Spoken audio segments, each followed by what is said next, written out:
नमस्कार, स्वागत है आपका। देख रहे हैं वीआईपी न्यूज। मैं हूं आपके साथ ऋषिका गुप्ता।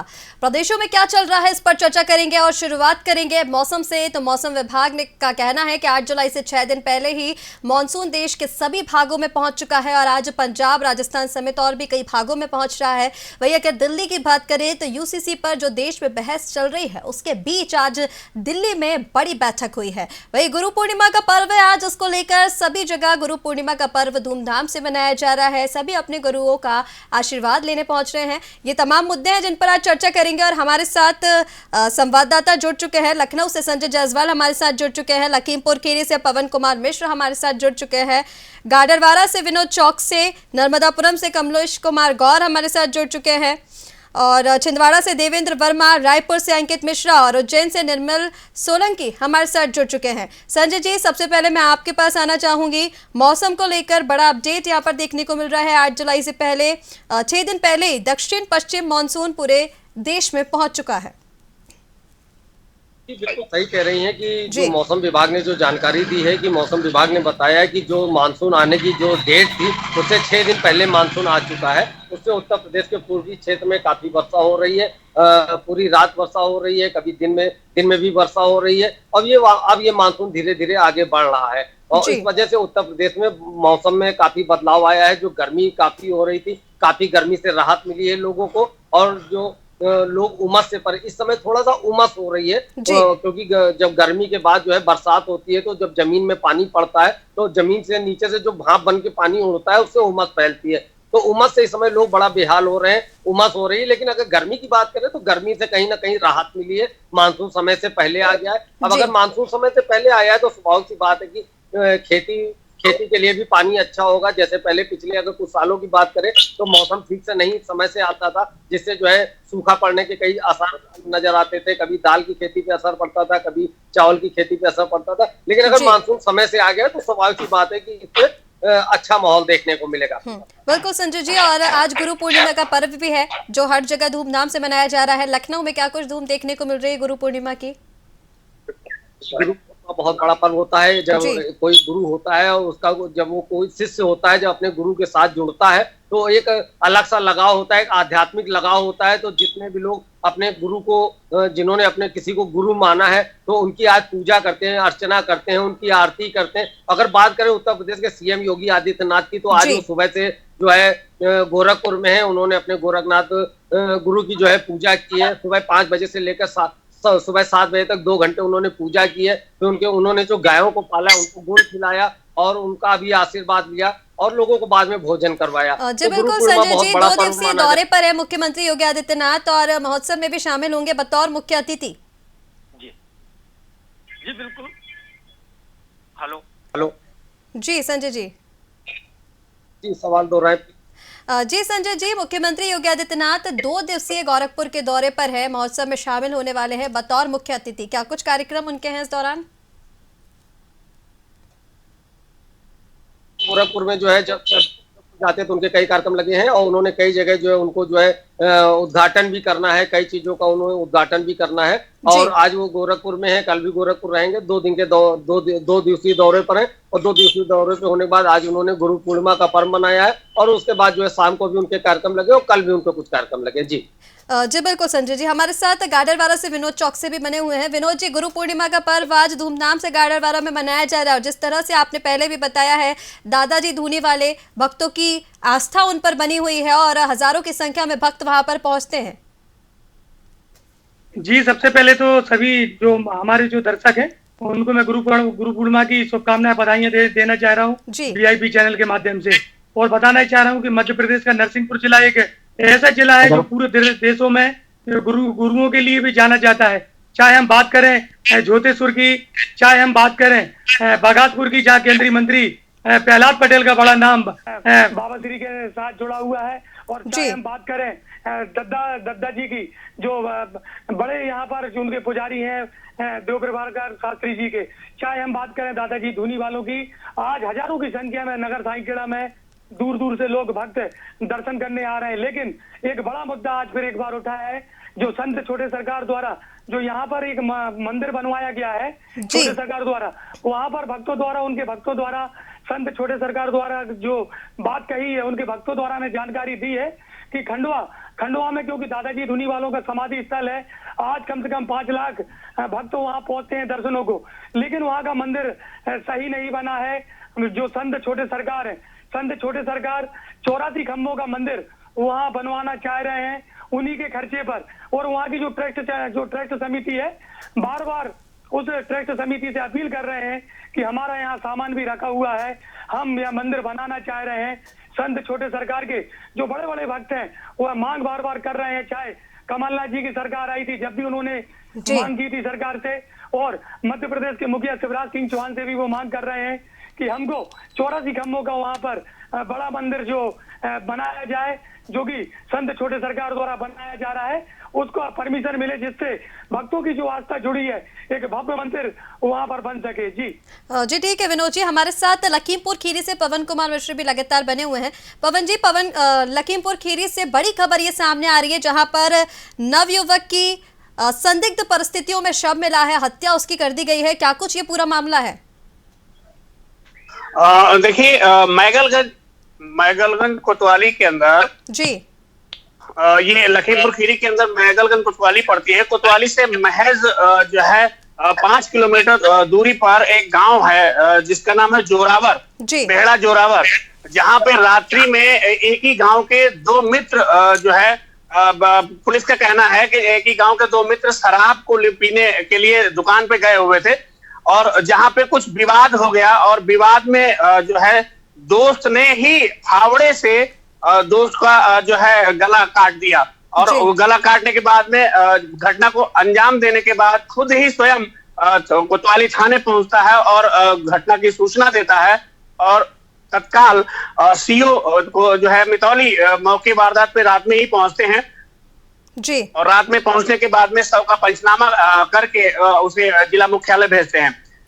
जी, ये लड़की का नाम जो है, लड़के का नाम जो है भानु पुत्र केदार बताया जा रहा है, और जिसने इसकी हत्या की है, हत्यारोपी मुंशीलाल पुत्र राम भजन, ये एक ही गांव के रहने वाले हैं, पड़ोस के रहने वाले हैं, और ये आपस में दोस्त बताए जा रहे हैं। जी जी पवन जी, इस पर पीड़ित परिवार का क्या कुछ कहना है और पुलिस की क्या कुछ कार्रवाई अब तक देखने को मिली है?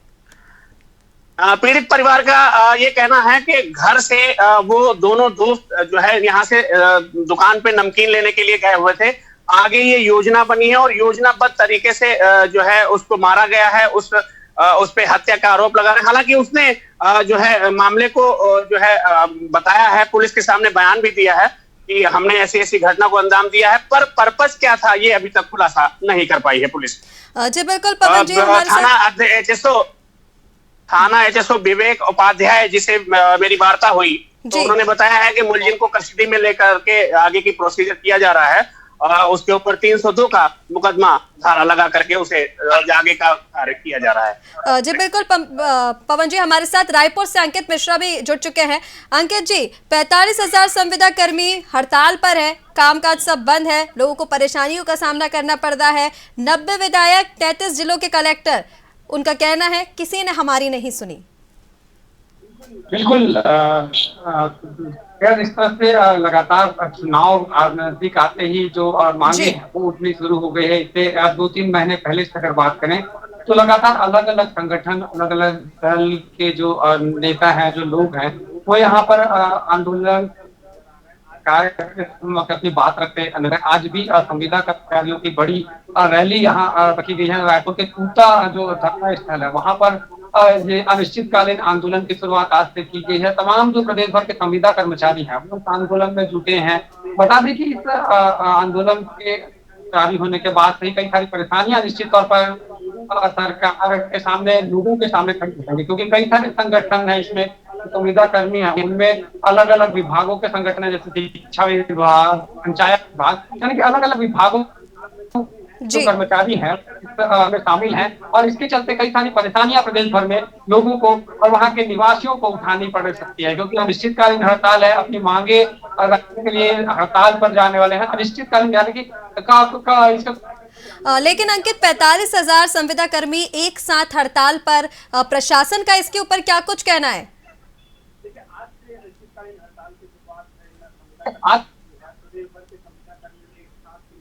शुरुआत मिलजुल कर हड़ताल करके शासन की ओर से भी निश्चित तौर पर इन्हें मनाने की कोशिश जरूर की जाने से पहले भी हड़ताल यहाँ पर नियमितीकरण की मांग है, वो की प्रमुख मांग है। इसके साथ अन्य और हैं इसको लेकर हड़ताल बात की गई थी, लेकिन अन्य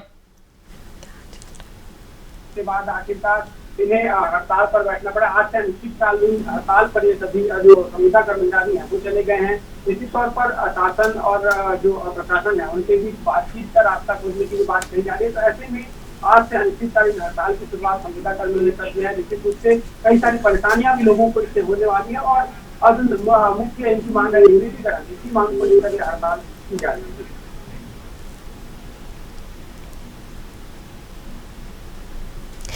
जी ठीक है अंकित जी। और पीएम मोदी जो है उनका भी 7 जुलाई को दौरा है छत्तीसगढ़ में, इसको लेकर क्या कुछ तैयारियां की जा रही है, क्योंकि काफी अहम इस दौरे को माना जा रहा है। जिस तरह से प्रधानमंत्री ने शहडोल में दौरा किया, आदिवासी वर्ग को साधने में जुटी हुई है बीजेपी, वहीं छत्तीसगढ़ में भी अब दौरा है, क्या कुछ देखने को मिलेगा? बिल्कुल, प्रधानमंत्री नरेंद्र मोदी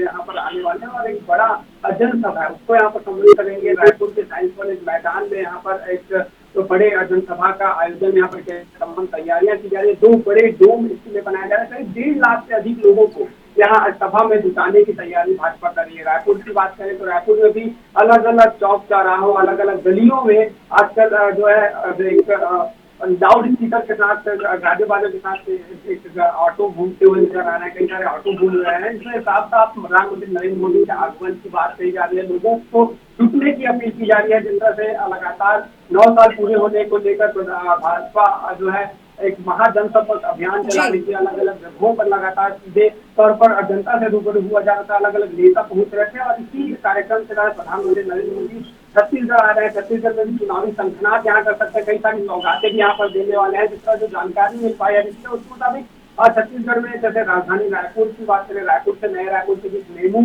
ट्रेन की शुरुआत यहाँ पर करेंगे। इसके साथ साथ टाकीबंद ओवरब्रिज की शुरुआत यहाँ पर करने वाले। काफी समय से जो ओवरब्रिज है उसका निर्माण कार्य यहाँ पर जारी है। तो ऐसे में एक बड़ी सौगात कई सारी यहाँ पर छत्तीसगढ़ वासियों को दे सकते हैं, छत्तीसगढ़ के निवासियों को दे सकते हैं। निश्चित रूप से प्रधानमंत्री नरेंद्र मोदी का ये दौरा काफी अहम माना जा रहा है। भाजपा वालों की माने तो भाजपा में खासा रिचार्ज इस दौरे के बाद देखने को मिलेगा, क्योंकि अब तक जिस तरह बात है तो चुनाव भी नजदीक है। चुनाव को लेकर लगातार केंद्रीय मंत्रियों का दौरा हो रहा है। लगातार बड़े अलग अलग विभागों के मंत्री यहाँ पर पहुंच रहे, बड़े नेता पहुंच रहे हैं और सीधे तौर पर जनता से जो सीधे जो रूबरू होने के कार्य है वो किया जा रहा है। तो ऐसे में निश्चित रूप से प्रधानमंत्री नरेंद्र मोदी का दौरा जो है भाजपा कार्यकर्ताओं के लिए काफी अहम माना जा रहा है। साथ ही साथ अगर बात करें तो आगामी चुनाव की दिशा भी कहीं न कहीं तय करेगा, ऐसा माना जा रहा है। जी जी बिल्कुल अंकित, काफी महत्वपूर्ण तरीके से इस दौरे को देखा जा रहा है। हमारे साथ नर्मदापुरम से कमलेश कुमार गौर भी जुड़ चुके हैं। कमलेश जी, गुरु पूर्णिमा का पर्व आज सभी जगह मनाया जा रहा है। नर्मदापुरम की अगर बात करें तो कितना महत्व इसको दिया जा रहा है गुरु पूर्णिमा के पर्व को? मैं चाहता हूँ कि आज गुरु पूर्णिमा का दिन है और समस्त जिले में गुरु पूर्णिमा का पर्व बड़े धूमधाम से मनाया जा रहा है। जी जी, और इस समय क्या है कि आषाढ़ के महीने में भगवान कृष्ण जलाभिषेक मतलब जल में विराजमान रहते हैं जी। और आज के दिन क्या है कि गुरु पूर्णिमा के दिन काफी प्रसादी वगैरह मंदिरों में सब जगह देखी जाती है, कराई जाती है और फूल प्रसाद वगैरह सब पूरा। और आज का दिन बड़ा महत्व बताया गया है कि आज के दिन तो भगवान कृष्ण उज्जैन नगरी गुरु आश्रम में अध्ययनरत करने गए थे जी। तो उनको भी आज के दिन का गुरु पूर्णिमा का बड़ा महत्व बताया गया है जी। बिना गुरु के बिना जीवन अधूरा है। जी बिल्कुल कमलेश जी।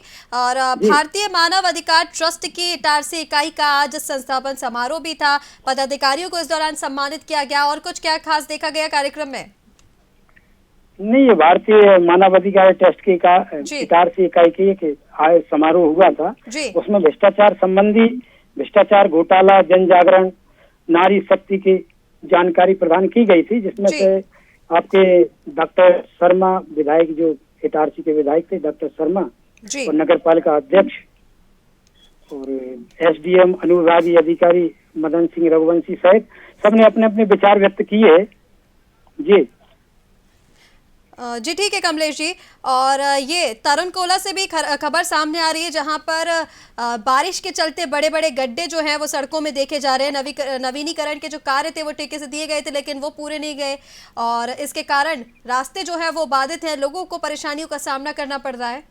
जी पिपरिया से तरणकला से खेरी कला मार्ग है जो 3.5 किलोमीटर का है।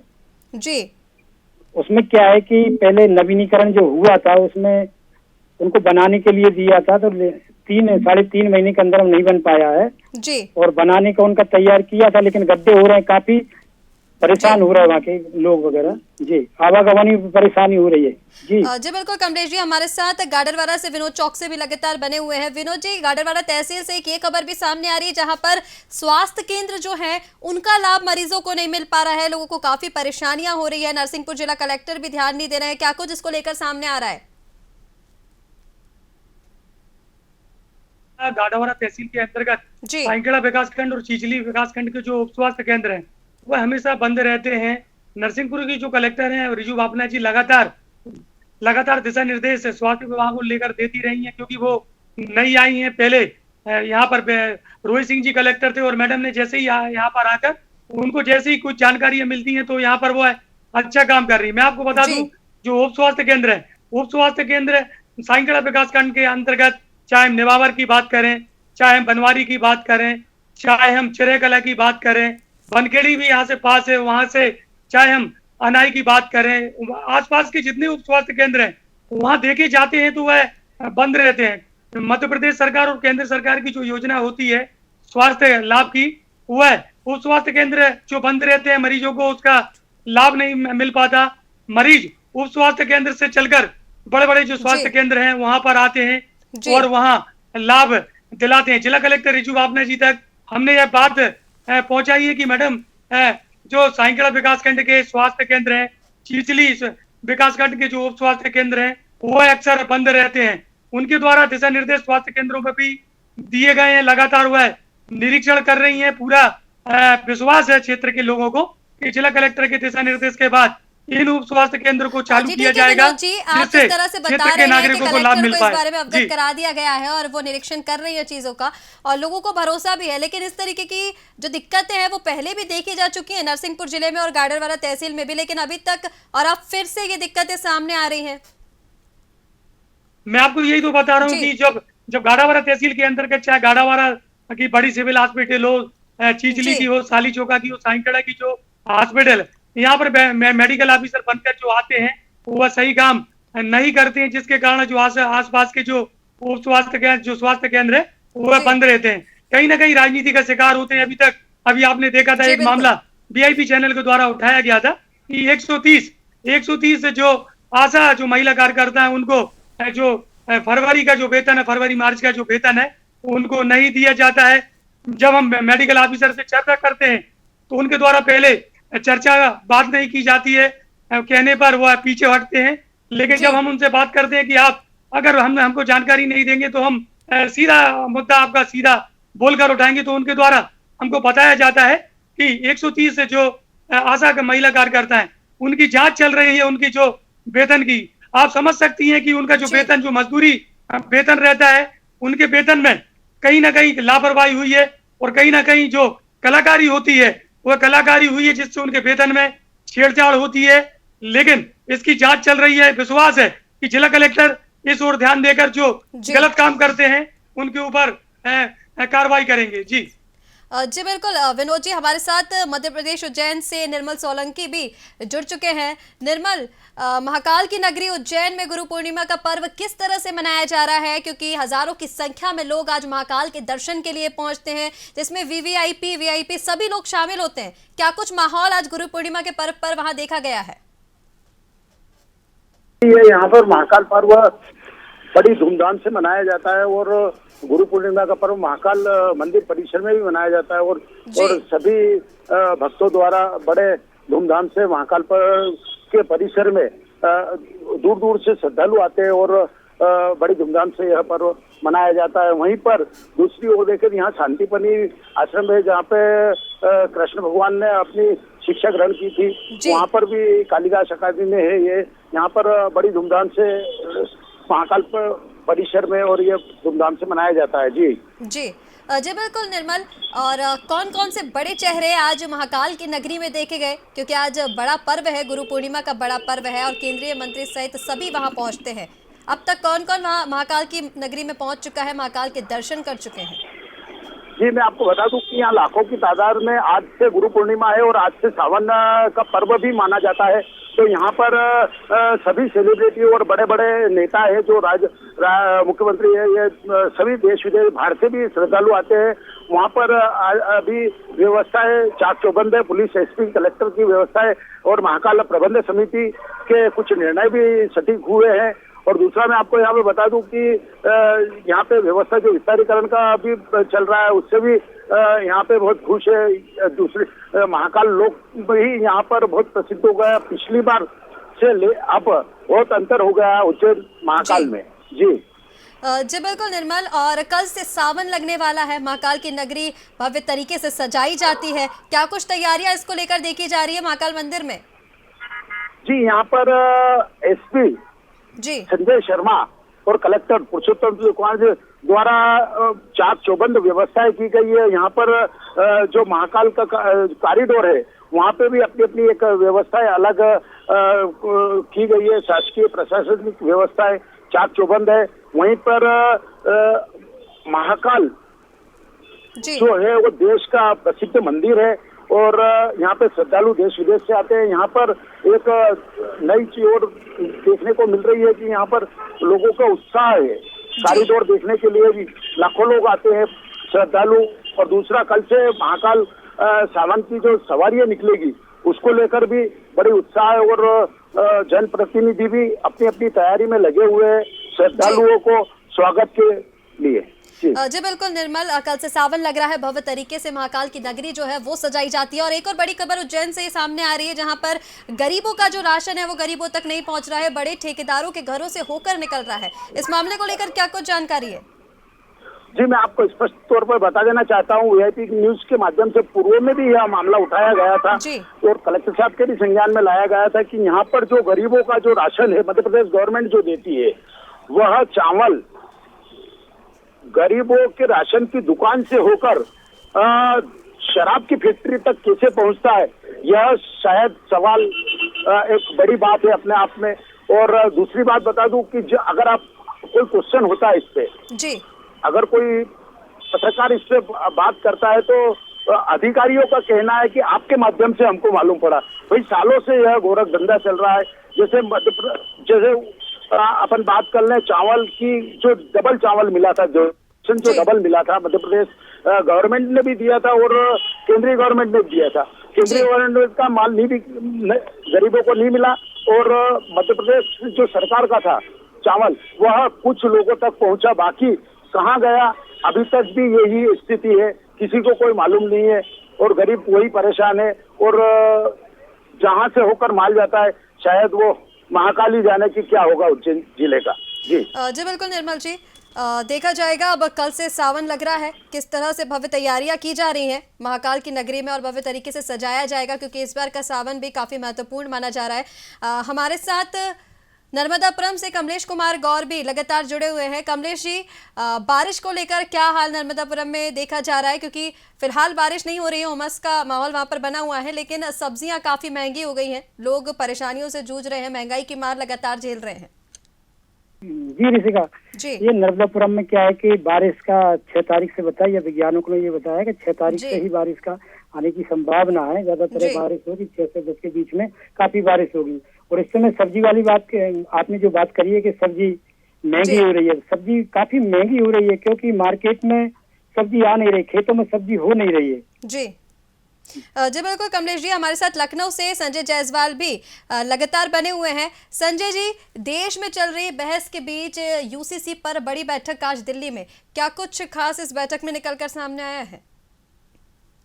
आपको बता दें, यूनिफॉर्म सिविल कोड एक इस समय जो है देश का बड़ा मुद्दा बना है। सभी जगह इसकी बहस छिड़ी हुई, चाहे सत्ता पक्ष हो या विपक्ष हो, सभी लोग इस बात को लेकर विपक्ष मुद्दा बनाए हुए है कि यूसीसी में आखिर क्या होने वाला है। और सबसे बड़ी बात आपको बता दें कि यूसीसी जो है, जो यूनिफॉर्म सिविल कोड जिसका पूरा नाम है, इस मुद्दे को लेकर लोगों में अभी जानकारी नहीं है, जागरूकता नहीं है। इस चीज को लेकर जो है विपक्ष शायद कहीं ना कहीं इसका फायदा उठा रहा है। आपको बता दें, जो जानकार लोग हैं, एक ही पार्टी के कुछ नेताओं का जो बयान आ रहा है वो यूसीसी के पक्ष में है, और उसी पार्टी के कुछ लोगों का बयान आ रहा है जो कहते हैं किसी कीमत पर यूसीसी लागू नहीं होने देंगे। ये चाहे समाजवादी पार्टी का मामला हो, ये चाहे कांग्रेस पार्टी का मामला हो, ये कई ऐसी पार्टियां हैं जहां पर जो है आपस के नेता ही कुछ एक साथ है यूसीसी के फेवर में है, कुछ जो है अनफेवर में है।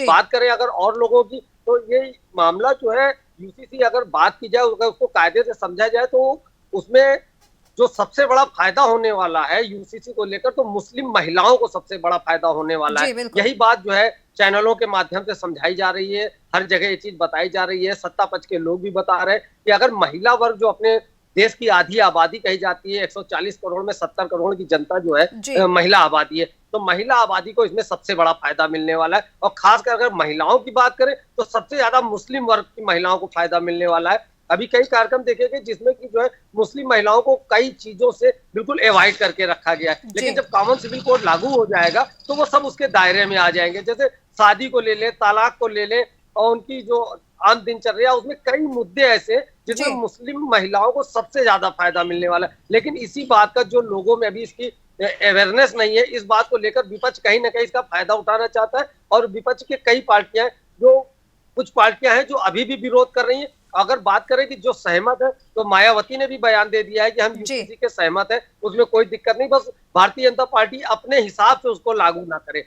जो कॉमन सिविल कोड में होना चाहिए वो चीज लागू होनी चाहिए। इसी तरह अखिलेश यादव की बात करें तो अखिलेश यादव ने अभी अपना कोई गंतव्य नहीं दिया है कि उसमें क्या करना है, लेकिन उन्हीं के पार्टी के कुछ नेता उसके पक्ष में है, तो कुछ नेता विपक्ष में है। अरविंद केजरीवाल ने पहले ही समर्थन दे दिया कि हम उसके पक्ष में। शिवपाल यादव जो समाजवादी पार्टी के बड़े नेताओं में गिनती होती, वो बहुत पहले पक्ष में अपना समर्थन दे चुके हैं। जी बिल्कुल संजय जी, जिस तरह से आप बता रहे हैं, एक ही पार्टी के कुछ लोग इसके समर्थन में हैं और कुछ लोग जो है इसके खिलाफ विरोध कर रहे हैं, लेकिन बीजेपी ने तो इसको लाने की तैयारी पूरी कर ली है। ऐसी खबर भी सामने आ रही है कि मानसून सत्र में संसद में ये बिल पेश किया जाएगा।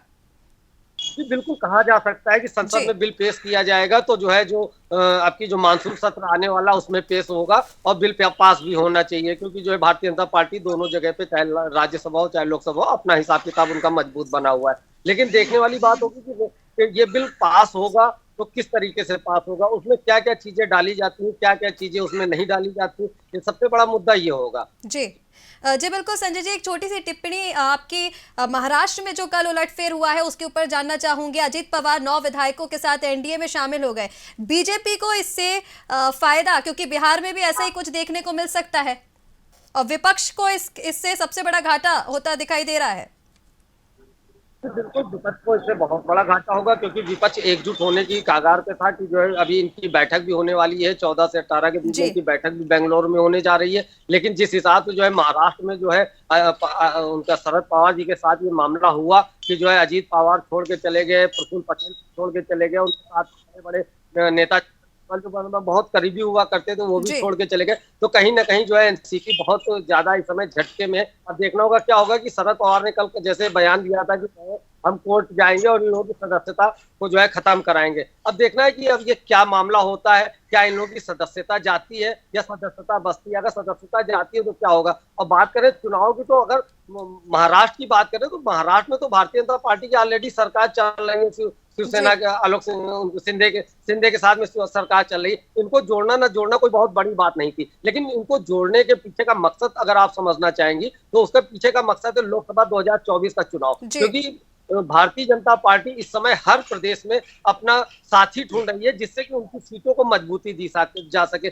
कोई भी पार्टी अगर उनके साथ में 8 विधायक 10 विधायक इनके साथ अभी प्रेजेंट टाइम में आ गए, कहा जा रहा है इनके साथ 30 विधायक हैं, अगर 30 विधायक इनके साथ में आते हैं तो सीधी सी बात है कि जब लोकसभा चुनाव होगा तो जो इनका अपना हिसाब किताब भारतीय जनता पार्टी का बना है वो तो रहेगा ही, लेकिन जो साथ में लोग जुड़ेंगे उनका भी vote bank Bharatiya Janata party को प्लस में लेकर आएगा। इसलिए भारतीय जनता पार्टी हर प्रदेश में ये गणित बैठा रही है कि किसी भी तरीके से कुछ लोगों को अपने पार्टी में जुटाया से जो है 2024 का चुनाव किसी भी तरीके से जीता जा सके।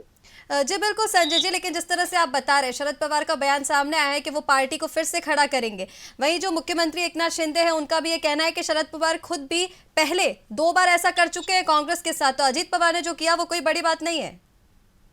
बिल्कुल सही है जी, शरद पवार पहले कांग्रेस के साथ ऐसा 2 बार कर चुके हैं और ये राजनीति का एक हिस्सा है। राजनीति के अंदर होती है कूटनीति, और जो कूटनीति होती है वो बड़ी जालिम होती है। कूटनीति में कब कौन किसके साथ है ये कोई नहीं जानता। सुबह दूसरी पार्टी के साथ होंगे तो शाम को दूसरी पार्टी के साथ होंगे। जहां पे राजनीतिक पार्टी में जो राजनीतिक सदस्य होते हैं, उनको जिस जगह फायदा दिखाई देता वो उस जगह चले जाते हैं। अगर पवार की बात करें तो शरद पवार की जो पार्टी थी, उनकी अपने परिवार के लोगों ने पार्टी छोड़ी है। ये छोटी बात नहीं है। एक होता है कि पार्टी के दल का नेता है वो छोड़ के चला गया, लेकिन उनके परिवार के लोगों ने पार्टी छोड़ी है, ये बड़ी बात है। जी जी बिल्कुल संजय जी, तमाम जानकारी हम तक साझा करने के लिए धन्यवाद, और इसी के साथ हमारे सभी संवाददाताओं का हम तक जानकारी पहुंचाने के लिए बहुत बहुत शुक्रिया। तो ये खबर आपको बता रहे हैं सभी प्रदेशों से, जहां एक और मौसम को लेकर आपने अपडेट देखा। 8 जुलाई से सभी जगह पर पूरे देश में मानसून जो है वो पहुंच चुका है, जिससे किसानों के चेहरे लगातार खिले हुए हैं। हालांकि लोगों को इससे परेशानियों का सामना भी करना पड़ रहा है, लेकिन किसानों को इससे बड़ा फायदा इस बार